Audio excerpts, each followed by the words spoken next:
So I'm going to start, this morning we're going to talk about teaching our children to work. Kind of a helpful thing if your children help you around the house. But I'm going to start with telling you a story. It's a true story, just a little story, about a family. It was 8:45 in the morning, and the family had to leave at 9, no later than 9. And Dad was putting away the food from breakfast, and Mom was getting a very wiggly 2-year-old dressed, ready to go. And 6-year-old Matthew was sitting on the floor playing with his cars. And so Dad said, "Matthew, can you please bring your dishes in to the kitchen, from the table to the kitchen, so that we can get them washed?" And Matthew just keeps playing with his cars. So now it's 8:50, and so Dad goes to the table to get Matthew's dishes, and then he quickly starts washing the dishes. And then they realize that Matthew doesn't have his shoes on. He's just still playing with the cars. So both of them tell him, "Matthew, get your shoes on. It's time to go. We've got 10 minutes left," and he's didn't even wash his face yet, and need to get his shoes on. And Matthew just keeps playing with his cars. And then Dad said, "Matthew, get your shoes on." So Matthew wanders, he didn't even have his socks on, actually. So Matthew wanders to his room, and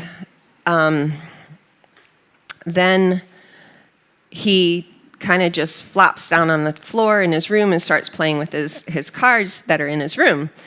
And Mom and Dad don't know this because they're busy getting ready to go. And finally they realize, okay, Matthew's still not out here. And so they call Matthew again, and Matthew comes out of his room. "Matthew, get your socks." Matthew comes out of his room. He's got his socks in his hand, but he also has a toy car in his hand. So he's sitting down playing with his cars, and the socks are sitting beside him. "Matthew, get your socks on." It's 5 minutes before they have to leave, and Mom and Dad are running around trying to get all the things that they need for this trip. And Matthew still doesn't have his socks on. So finally Mom comes and she puts his socks on for him, and she says, "Matthew, now get your shoes on." And Matthew picks up, he realizes that Mom and Dad are getting serious now, and so he picks up his shoes and he tries to put them on, but they're tied. And so he holds up his shoes to Mom or Dad, I don't remember which, and he says, "Untie them." And Matthew's dad says, "Matthew, you know how to untie your shoes." And as he's passing by to get other things that need to go into the car. And Matthew starts to whine, and so then Mom or Dad, I don't remember, come and finally, they've got to go. They don't have time for all this, so they untie his shoes and say, "Now put them on." And Matthew very slowly puts his shoes on, and then he sticks his feet out and he says, "Tie them." And so Mom and Dad or one of them ties them, and the other one puts the 2-year-old in the car. And now everything is in the car, the 2-year-old sister, all the things they need to take. Mom and Dad are ready to go, but Matthew's still not ready to go. And now they're late, and finally Mom and Dad just tie the shoes and put Matthew in the car.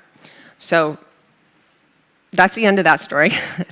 Now I want to tell you, it's kind of a typical thing. I've seen it in many families. You maybe have experienced it. I probably have experienced it too. I don't know. I don't remember. This a long time ago. It's sometimes frustrating to get children ready to go. They're not always cooperative. Now, I want to tell you another story. That was a true story. I want to tell you another story. But as I tell you this story, I want you to think about what's wrong with Matthew's family situation. What is the problem there? And what I found is a lot of times when we name what's wrong, as you think about what's wrong, think about, okay, is this a symptom or is this a core underlying problem? We need to distinguish between the two. Sometimes we need to correct symptoms, but how much better to get to the underlying problem to prevent all these things from happening in the first place. So the next story I want to tell you is about, it happens in the Peruvian Amazon. This family is also getting ready to go on a trip. They're getting ready to go down a large river to gather materials to repair their house. And the family is going to spend a few days on the river. gathering the materials. And as they travel down the river, their two children, these are a couple other children in this picture as well. Their two children, the little one with the hat on is one of their children, and this child on your right is the other child. So the family of four are traveling down this river. And as they travel down the river, these two little children help the family take care of things. For example, they sweep the sand off of the sleeping mats without being asked. They help stack the materials that they gather. Remember, they're gathering material to help repair their home. They help stack the material without being asked. They help with all the cooking without being asked. And in the evening, they help to fish, and they help to clean the fish and prepare the fish. In fact, they take a leading role in that because mom and dad are busy with other things, with cleaning and boiling and serving the fish, all without ever being asked. These children are well behaved. They're very attentive, noticing what needs to be done. They're most definitely a help and a benefit to the family. And the age of these children, it's interesting to me, the oldest is just same age as Matthew, 6 years old. So any thoughts on what is the problem what's the difference between Matthew's home and the home of these young children? And because of time, I want to hear your thoughts, but because of time, I'm afraid I'm going to run out of time. I think I'm just going to go straight to the question and help us narrow down what's the problem here. Sometimes we'll say things like, well, mom and dad are spoiling Matthew by telling him to do something and then not following through. Yeah, this is true, but this is a symptom. We may think that Matthew's just being disobedient. There's a lot of things that we might think is the problem here. But there's actually a deeper problem here. And let me ask you, which of these children know how to work? The Peruvian. Obviously, the Peruvian children know how to work. Which of these children do you think feels entitled? I know we've got different languages here. Does everybody know what entitled means? No. Okay. Translator, entitled. Somebody help translate entitled for German, right? Like they're owed something, like something belongs to me that really doesn't belong to me. They're owed something. Somebody getting they do. Okay, entitled is the English word. And whatever that was is the German word. Okay, which one of these children feels entitled? Obviously, Matthew, and probably his sister soon as well. Here's another question. Which of these children do you think is happy? That's interesting. We're going to look at that a little deeper here. And what made the difference? Well, the difference is the topic of our discussion, the presentation this morning, and that is that the Peruvian children from a very young age learn to work, and Matthew has not. Thank you.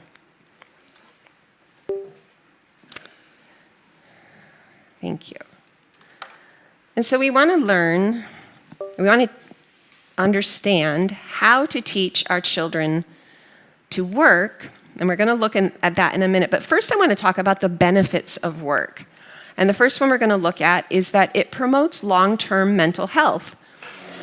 An abundance of research, so much that I started adding it into here, and I thought, this is too much. I'm just going to tell you that an abundance of research shows that regular, practical work, and that's the key, practical work in the lives of children is a strong predictor of long-term mental health and satisfaction in the later years.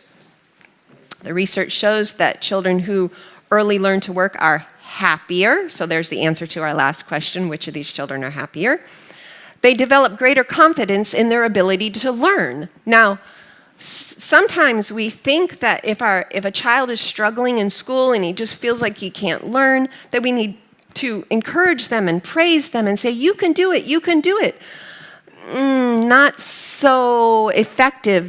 This method is not so effective as just saying, we're going to take a break from the schoolwork and we're going to learn how to do more practical work. And children who do more practical work have a greater confidence in their ability to learn all things. They also develop greater capacity to cope with failure. They develop more confidence in their ability to overcome difficulties, again, helpful in schoolwork. They're better able to deal with frustration, so better emotional regulation, and they see themselves as trustworthy and reliable. Now, how many would want this for their children? This is a huge benefit for children to have these character traits or characteristics. Many experts believe that these qualities are much greater indicator of success in life and in school and in life than intelligence. You know, we think, oh, this child has a high IQ, he's highly intelligent, he's going to do great in life. But the research shows that not necessarily so. These character traits are what are more likely to lead to success in life. And regarding happiness, which one of those children are happy? God ordained that the beings he created should work. So this is not my idea or a researcher's idea. This is God's idea that children should work. And upon this, their happiness depends. Children need to work in order to be happy. Does that seem like, have you ever seen a child who wasn't used to work and then he's asked to work? Does he look very happy? No, not really. But it is true, if we teach our children to work and how to love work, they're actually way happier than if they don't have to work. Okay, that's number one. Number two is it teaches appreciation and respect. Now, parents don't, when you've got this little baby in your arm, you don't say, I think I'm going to teach this child to be ungrateful and disrespectful and have no appreciation for me at all. We don't do that. But sometimes our parenting methods unintentionally teach our children to be ungrateful and disrespectful.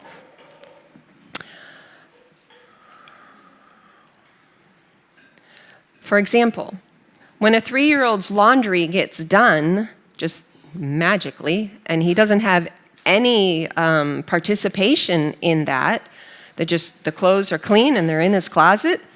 When a 4-year-old's dishes from breakfast and lunch just somehow get cleaned, and the next meal he's got clean plates to eat off of.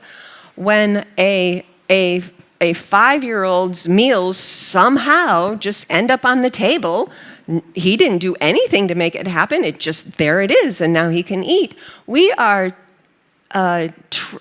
conditioning his mind with an attitude of entitlement. This just happens, and I don't need to do anything to make this happen. It just happens. And so it really is, if we want to teach our children appreciation and respect, this isn't a good way to do it. Not requiring a child to help with work that he is perfectly capable of doing sends the wrong message as to what is the parent's role and what is the child's role in the parent-child relationship. So let's step back for just a minute here and let's think about this.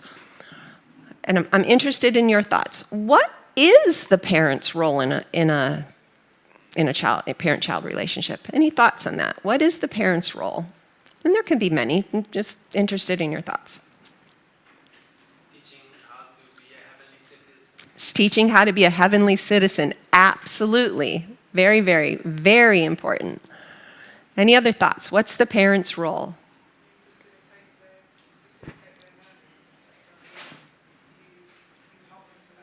Help them to learn. Yes, very important. Like we talked about in the talk about teaching our children how to obey. We can't just assume that they're going to know how to obey. We have to teach them this. Did you have an answer? What's the parent's role? Feed the baby, yeah, that's when it's young. Very, very important. Absolutely. Any other thoughts? To love. Very, very important. Yes. Okay, so I didn't hear anybody say that the parent's role was to clean up after their child. And I'm thankful for that, because it is not the parent's role to clean up after a little child, even a little child. Not requiring a child to help with these things confuses the child as far as what is the parent's role and the child's role. Rather than being the one who is there to guide him and teach him, like you said, guiding him, teaching him, a parent becomes the one who is his servant, who just caters to all of his needs. How confusing for a child. If we want our children to listen to us and respect us, that we are there to guide them and teach them, then that's the role that we need to take with our children. Children who are not required to help with the daily responsibilities of the home tend to be more selfish, more self-centered, and more disrespectful. Instead of developing a sense of responsibility and obligation and gratitude to their parents, these children come to expect things done for them. In fact, we are told that it's often the case that the more the parents do for them, the more ungrateful they are. That just seems odd. When somebody does something for me, I am very grateful.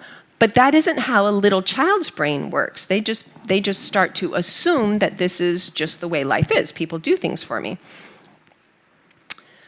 So that's teaches appreciation and respect. Number 3 is it promotes emotional security.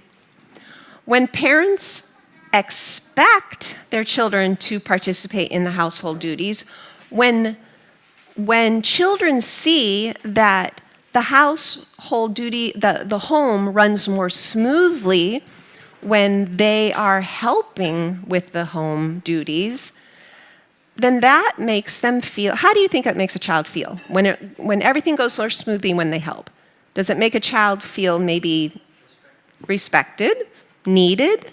He is a needed part of the family. So this instills in children, and he's valued, and it instills in a child develops in a child emotional security. It can also teach teamwork. How important is it when you're an adult to be able to work with others? Have you ever had anybody that was difficult to work with? You've never worked with anyone that's difficult to work with? Yeah, it's pretty miserable. It's really valuable to teach teamwork as in childhood, and often we think that sports teach teamwork, but I don't have time to go into this now. I think Joshua has information on this. You can go to the A Thinking Generation website and get information on this. Sports don't teach teamwork. Sports teach competition. And there is a degree of teamwork there, but nothing teaches teamwork as much as working together in the family in a cooperative way. Nobody's working against each other.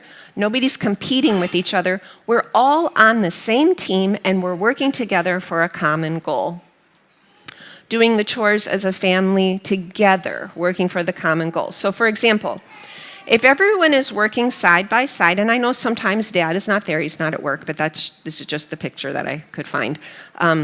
If everybody is working side by side, Mom and the children, or sometimes Dad, Mom and the children, and everybody is preparing the meal together, everybody is eating together, everybody is cleaning off the table together, everyone's putting the food away together and washing the dishes together, we are developing a sense of teamwork. And no one leaves the kitchen until everyone's clean, or until everything is clean. So obviously, I'm sure you're realizing that 4 people in the family or 5 people in the family, you don't all have to be actually washing the dishes. Somebody can put food away while the others are washing dishes. But if the food is all put away and there are still dishes to do and maybe there's the floor to sweep, then the others who are done putting the food away can pitch in and help with the remaining jobs that need to be done. We're all on the same team. It's not this black and white delineation, your job to sweep the floor, your job to wash the dishes, your job to put away the food, and when I'm done with my job, fine, you guys continue to work. I'm going to do what I want to do. No, we're in it together. We're a team. Definitely teaches teamwork. Number 5, it also prepares for success in this life. Many studies have shown this. In fact, they've done studies on children who grew up to be highly successful, and they found common character traits among these children who grew up highly successful. They looked back at their childhood, and they found common character traits. The number one character trait, number one, the one that was most common, is that the children learned to work early in life. Most common predictor of success. A lot of people think it's to get good grades in school, but this is way down in the list compared to learning to work early in life. Children who early learn to work are better able to budget their time, are more self-motivated, they are more organized, they take better care of things, and they're better at working in cooperation with others, and they're more responsible. Daily involvement in useful work, practical work, helps develop these valuable life skills and is a good predictor of success. In fact, in this study, it was stated that the best predictor of young adult success in their mid-20s was that they participated in household tasks when they were 3 or 4, quite young. And number 6, as far as a benefit of work, is that it improves the ability to focus. So if your child is in school and he's having difficulty focusing, I have read all kinds of solutions. Some of them are crazy, and some of them kind of sort of seem logical, but like practice drills on focusing and just all kinds of things. But really, the best, if your child is having trouble focusing, this is one of the best ways. Just get them involved in useful work. Studies again show that children who daily engage in useful physical work develop an exceptional attention span. Often better than most adults in our society now. On the other hand, sedentary work, like schoolwork, actually does not help improve the attention span, and screens make it much worse, make our attention span much worse, which you probably realize. Number 7 benefit of useful work is it promotes brain development. There's a strong connection between physical work and superior brain development. And this, for example, this quote from the Ministry of Healing: the exercise that develops the mind and the character. What kind of exercise develops mind and character? Spelling tests? Do spelling tests develop the mind and the character? Not really. Working in the garden develop mind and character? Absolutely.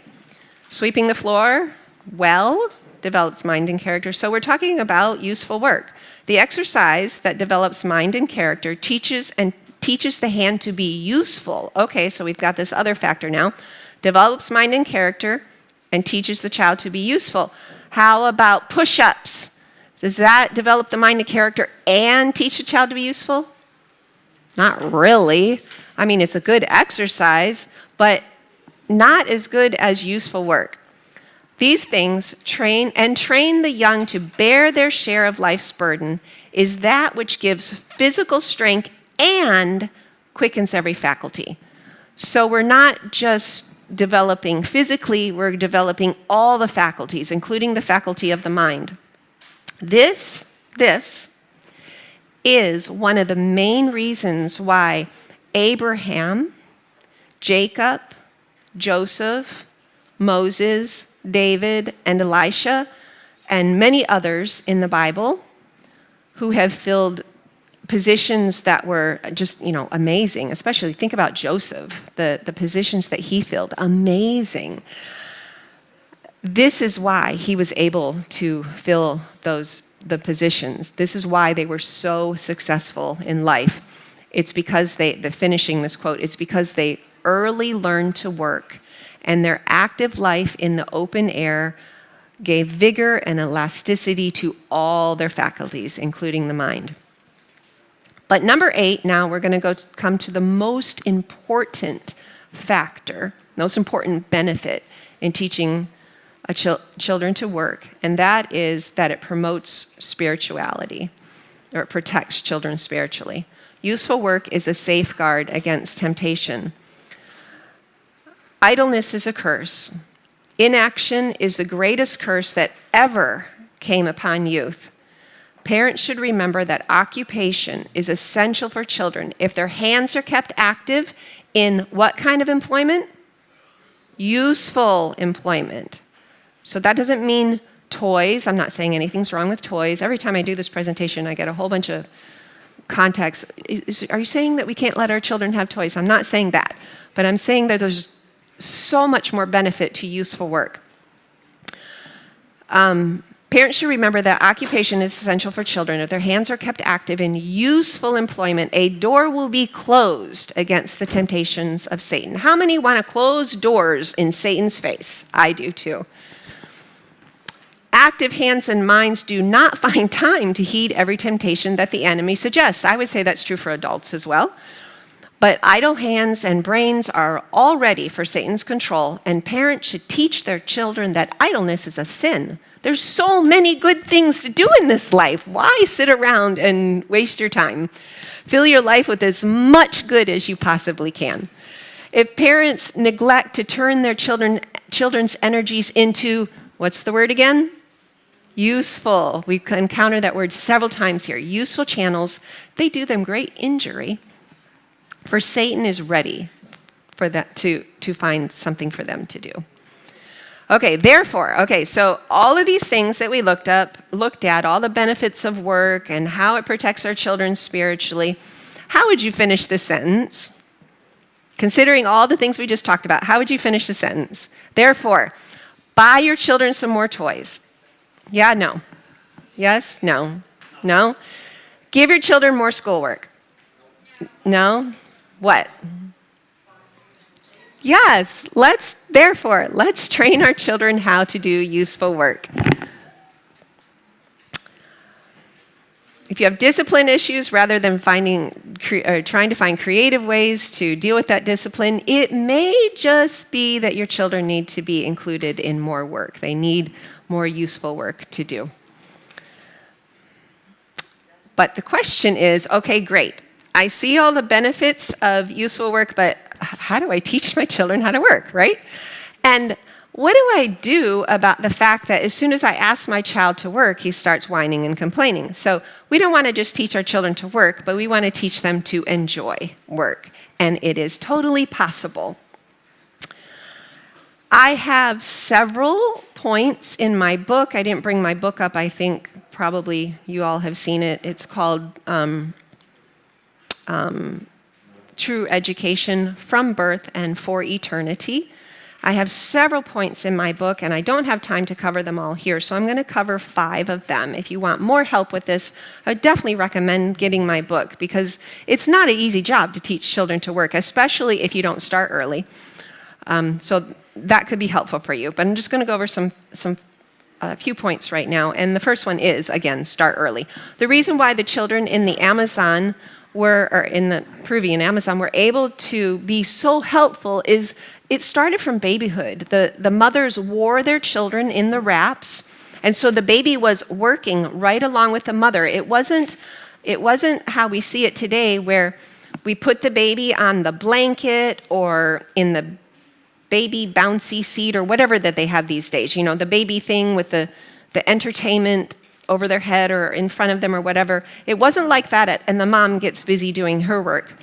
It wasn't like that at all. The mom is wearing the baby and she's working with the baby with her. So basically the baby is working with mom, and then as the child starts to walk and be more mobile, then baby is used to being with mom. And so baby just stays with mom and does all the things that the baby has been doing for several months, but now the baby can be encouraged to be more involved. It's not this huge transition where the child plays for several years and then all of a sudden we're going to ask the child to work. That's just shock for the child. Of course the child's not going to want to work. in children who are taught to work like this from babyhood, by the time they're 9 or 10 years old, they basically have all of the major skills of running a household mastered, and they're capable of running a house. I've seen it many, many times. 9-year-olds there's some crisis in the family, or somebody got hurt, or whatever, and mom had to go away for the day or something like that, and the 9-year-old, no problem. The 9-year-old did all of the, prepared the meals, cleaned the house, did the laundry, did everything, because they knew exactly what to do because they had been doing it for 9 years. As early in life as possible, children should be trained to share the burdens of the home. Start early. They may not do the work perfectly, of course, and it actually might make a little more work for you, of course. When my children were helping me wash dishes, it was a disaster every single time in those early years. But then in the later years, they can do it all just fine on their own because they started in the early years.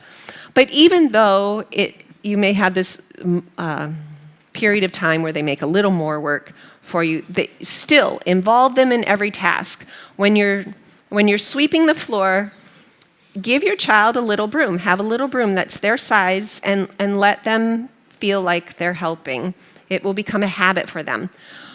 Okay, so this point is start early. And for those of you who did not start early, I'm sure you're wondering, okay, but what do I do now? And I'll try to cover that at the end. Am I supposed to stop at 9:30? Who knows the answer to that? Probably? Okay, so it's 9:30? Okay, so I definitely don't have time to get into that. I just want to encourage you, it's never too late. You just need to approach it a little bit differently. Help them to see the benefits of it and how it's going to help them, and hopefully I'll have time to talk about it later, and I do have information in my book.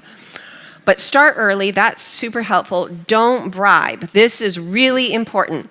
Chore charts and stickers and stars and rewards and allowances and all these things are basically bribing your child to work. You're sending a message to the child that work is so horrible that I have to bribe you to do it. Instead of sending the message to the child that we're a family, we're a team, we're in this together, and it's a privilege to be part of this family, and it's a privilege to work, and by you working, you are gaining a lot of benefits that other children don't have because their parents don't know to teach them how to work. You can help your children to see work from this perspective. In one study, researchers looked at children who, it was a study of in the mid-20s, they were more successful. In other words, they had good relationships, they didn't do drugs, they had good jobs, good careers, and they completed their education. They were just in general more successful. In that study, they found that allowances, all these bribery things, were negatively associated with success in life. Those who were more successful, they weren't bribing their children to do work. It was just part of life, a normal part of life. Again, we don't want to shift the focus from the blessings and benefits of work to, I don't have time to get into all this. The clock is ticking. Okay, so don't bribe. And right, if we do that, then we kind of create the mindset that it's not the parents, with this mindset, it's like, okay, it's my job to create disorder in the house, and it's the parent's job to clean up. And if the child is like, okay, if I'm supposed to do the parent's job, you better pay me for it. That's kind of the mentality we create there. It's the responsibility of the whole family to maintain a well-ordered home, which we heard earlier was one of the greatest witnesses for God.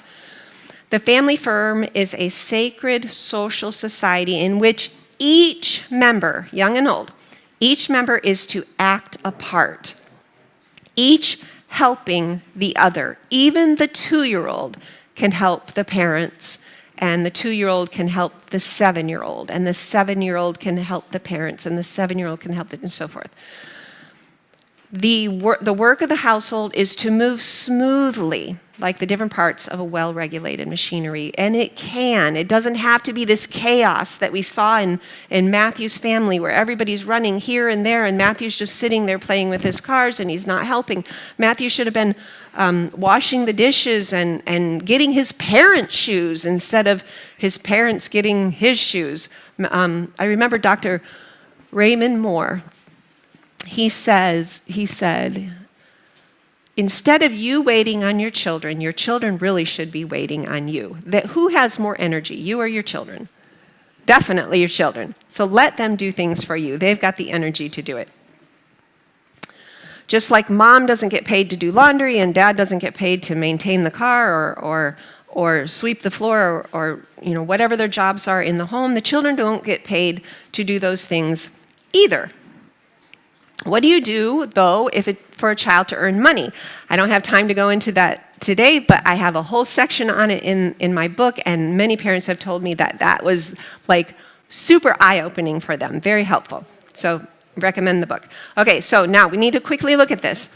Samuel is outside shoveling snow with his mom and dad, and Maria is inside doing dishes before she's allowed to go outside and play. Maybe the children could answer this one. Who do you think is happier? Samuel, who's working with his parents, or Maria, who has to do the dishes before she can go out and play? Yes, who do you think? So you think Samuel's happier? Who do you think is happier? Samuel. Okay, now we hear it from the children. Who do you think is happier? Samuel.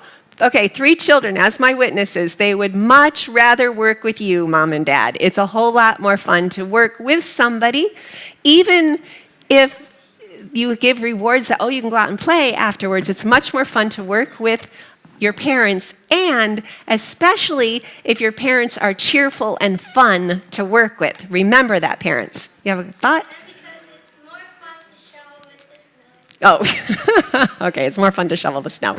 Yeah, that's true. But it's more fun to work with your mom and dad, especially if your mom and dad are fun, right? Yeah, right, okay.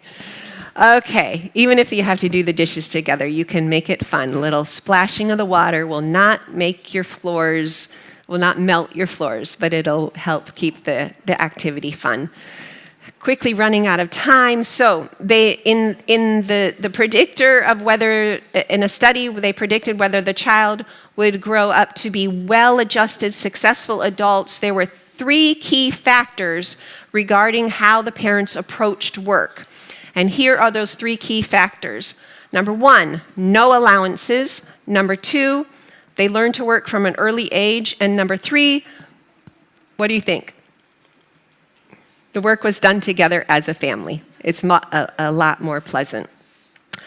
Plus, it builds a sense of emotional security in the children. A children's sense of belonging and responsibility to the family seems to be the driving force in their contributions. I don't have time to talk about all of it. Children don't need to be praised for their work. That, again, it sends the message that work is so bad, they have to kind of convince me to do it. Children just need to be appreciated. They need to know that they're needed. They need to know that we are a team and we're in this together.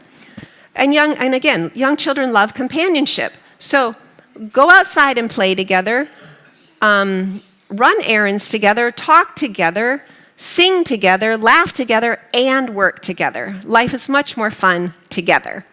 Mothers should seek to make themselves companionable to their children and be able to keep their little ones interested by providing suitable employment, suitable work for their minds and their hands. Let the mother teach her children to be her willing helpers, gladly assisting to bear life's burdens. If the children share the labor with their mother, they will learn to regard useful employment as essential to their happiness. And you can have a big influence on whether your children see this or not. Again, I won't have time to go into too much detail here, but you can read my book, but mostly I want you to know this, that children can be happier working. This is, like I said, this is essential Yeah, it's essential that you help your children to see this. And this is especially important if you missed those early years, if you didn't start from the beginning. It's really important that you help your child. If you start from 1 month old, you don't have to convince your child that they're happier working with you because they just learn it naturally. If you start at age 6, or 7 or 8 or whatever, you're going to have to convince your child. That's okay. You know, we're not perfect parents, and we all have many things that I wish I would have done differently. But if we realize it now, then we say, okay, we need to implement this, and in the process of implementing it, you've got to convince your child that this will make them happier. And one of the ways you can do that is by showing them all the benefits of that work. And other ways, well, maybe we'll look at it later. Even as a child gets older, they often much prefer to work with someone than by themselves. So we're not just talking babyhood here. So do everything together, minimize distractions. If you have a video game here and the laundry here, which one do you think they're going to want to do? The video game, obviously. What if, and so you're going to have a fight, you're going to have an argument, at least on your hands, or at the very least a little bit of whining. How about limiting the video game to certain hours of the day? Okay, that's better, but then you might have arguing, well, why can't I play the video game more hours in the day? Well, no, you know. How about just no video games? What a happier life when there's nothing in the back of the child's mind that he'd rather be doing. This applies to toys as well. Again, I'm not saying there's anything wrong with toys, but the more toys a child has, the more distractions he has. When a child is 1 year old, a broom is a toy, a cleaning cloth is a toy, and doing the laundry is loads of fun, no pun intended. There's just, you can make work actually be fun. It doesn't have to. Parents need to check their own attitude towards work. That's what I'm saying. So the more artificial entertainment a child has, the more easily he's going to become bored with work. Children who have fewer artificial sources of amusement find more pleasure in life in general. They have longer attention spans, they tend to be less selfish, and they develop more perseverance. And I do include toys in these artificial sources of amusement. Again, I'm not saying you can't ever have any toys, but minimize them. Okay, and then finally, number 5, maintain order and organization. Research shows that children who live in a disorganized, unscheduled family environment and home environment have more difficulty learning, have more difficulty ordering their thoughts, have more difficulty regulating their emotions, staying focused. They develop learned helplessness. All these factors make it difficult for a child to actually be motivated about work. So maintain order and organization in your home. What age do we begin? Again, from the very beginning, as soon as, you know, if you've got your baby and if mama has a baby in the baby wrap and you're doing all the work through the day, the child just learns that work is a normal part of his or her day. Even before the child can walk, they can learn this. And then once the child starts to walk or not really want to be in the wrap anymore, you still can include them. A child who's included in doing the laundry at 6 or 8 months old is much more likely to be happy doing the laundry at 12 months old. Again, especially if you do it together. As a child learns to walk, you can include them in other work like raking, cleaning up after meals, putting away groceries, anything. I remember bringing home groceries, and my son, both of them, and depending on the age, I could put away 10 things in the time that they put away one, but that apple that they were putting away made them, you know, as they carried the apple across the kitchen to where it went, it made them feel needed and useful, like they were a part of this process. And I even remember at the very beginning, I slowed down my putting away because they'd get back ready for something else and I'd have everything put away. And I could see the look on the face, oh, I thought I was helping. And they knew that there were a lot of things in the grocery bag because they had help with the shopping too. So I learned to slow down my putting away to make sure that they had things to do too. So again, include them. Think about how it is from their perspective. They can help make the bed. Yes, it takes 5 times as long, but it can be a ton of fun because you can fall down in the bed and snuggle and hug and roll around and hide under the covers and all these things. I think we need to save questions for the question and answer. I'm sorry. I'm just over time. I'm afraid they're going to fire me. Okay, preparing meals. This is one thing that children can help with, and it's usually not hard to get them to enjoy preparing meals. It's just more fun to prepare a meal than wash dishes. Washing the vehicle, that's loads of fun. Even jobs that seem really grown up, like stacking firewood, a small child can help with. Give them the smaller pieces of wood. If they drop the wood on their toe, they probably will heal from that. They'll be all right.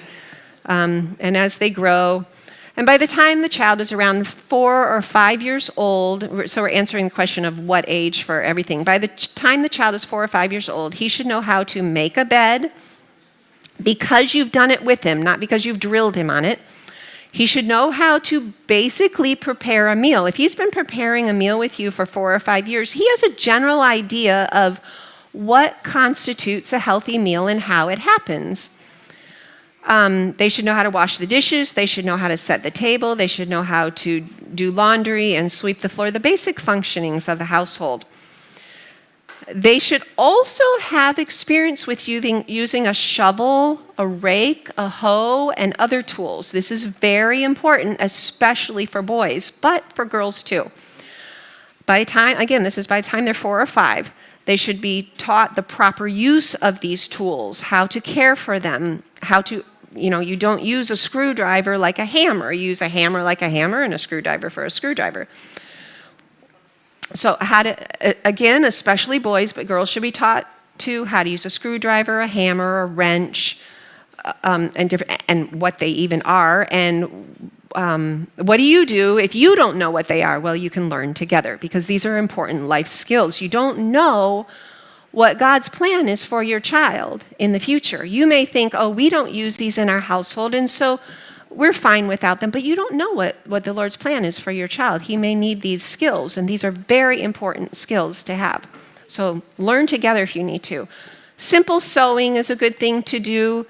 I don't think extensive amount of this at a young age is a good idea because it's a strain on the eyes, but this kind of work is good at a young age. So simple sewing, like sewing on a button or something like that by age 4 or 5. Around age 7, if a child has not already learned this through experience, be intentional about teaching vehicle maintenance. Again, what if you don't know how to maintain a vehicle? Well, learn together because you don't know what the child's going to need to know at a later age.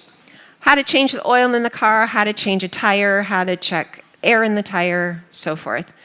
Again, both boys and girls should learn these skills. Household work and the use of tools, outdoor work, and so forth. Girls should learn how to do these things as well as boys. My father insisted that I knew how to do all these things, even though I was a girl, and I had a brother who could do it for me, which sometimes I had him do it for me anyway. But still, I know I learned how from my father, and I'm thankful for that. Okay, but a quick note about boys. I hope I'm not talking too fast because I'm out of time. Boys indeed need to learn how to do the household chores, but it's really, really important that boys have an abundance of hard physical work. Boys, I'm sure most of you probably were here for Joshua's talk on boys. Boys need this. They need this for their physical well-being, for their emotional well-being, for their mental well-being. Boys need to learn how to do those carrying heavy things, shoveling hard dirt, different manly type jobs. Girls too, but boys especially. There is nothing so good to keep boys from being ruined by temptation and allurements of evil as plenty of work. And when this was written, we weren't talking about I don't know, little, easy kind of work. We were talking about the hard boy kind of work, like this. Did it twice. Sorry about that. Children are bright, and they are quick to learn, and how much better it is to learn these skills that maybe you don't know how to do, changing oil in the car or whatever. Maybe you don't know how to do it now. Think about this.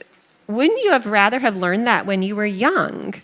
Because we're quicker to learn when we're young than when you're having to learn it when you're older. So we should give our children that. Wrapping up. This week we looked at, I don't have time. Okay. This week we looked at several components of true education and many things that should be included in a child's life. And how many think it can be a little overwhelming? Nobody? You guys got it. Okay, maybe a little overwhelming. Yes. There are many things in true education that are very different from what we're used to. And implementing all of these things can be overwhelming, can seem, how am I going to have time to do all these things? But I think it can be really helpful to know that God's methods, once we implement them, are actually easier. God's lifestyle makes the home run so much more smoothly that in the long run, things, or even in the long run, things are easier for the family. So, let's see, how can I explain this?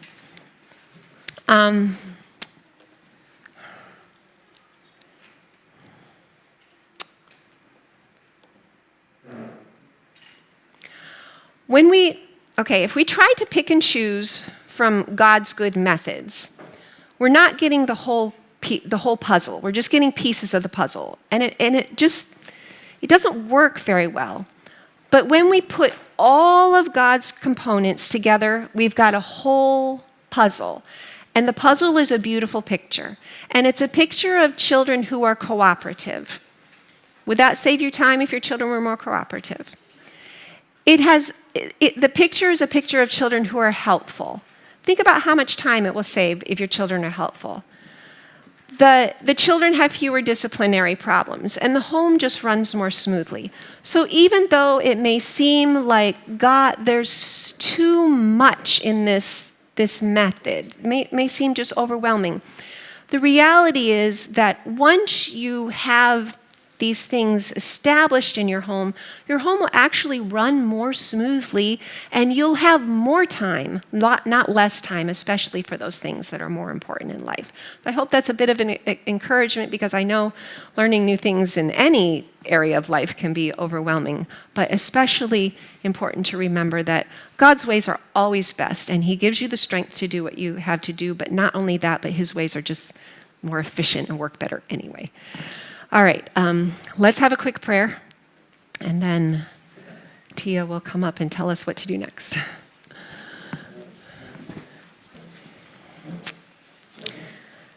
Dear Father in heaven, we really want to train our children for you and according to your ways, and we see how they can be so much happier and benefit in so many ways if they're included in daily, regular, physical, practical work. And I pray that you help the parents here to implement these things in their home. And as always, we run into obstacles. I'm sure that they'll run into obstacles. Please give them the wisdom from you and help them and give them courage and perseverance to continue on in your beautiful ways. We pray this in the name of Jesus. Amen.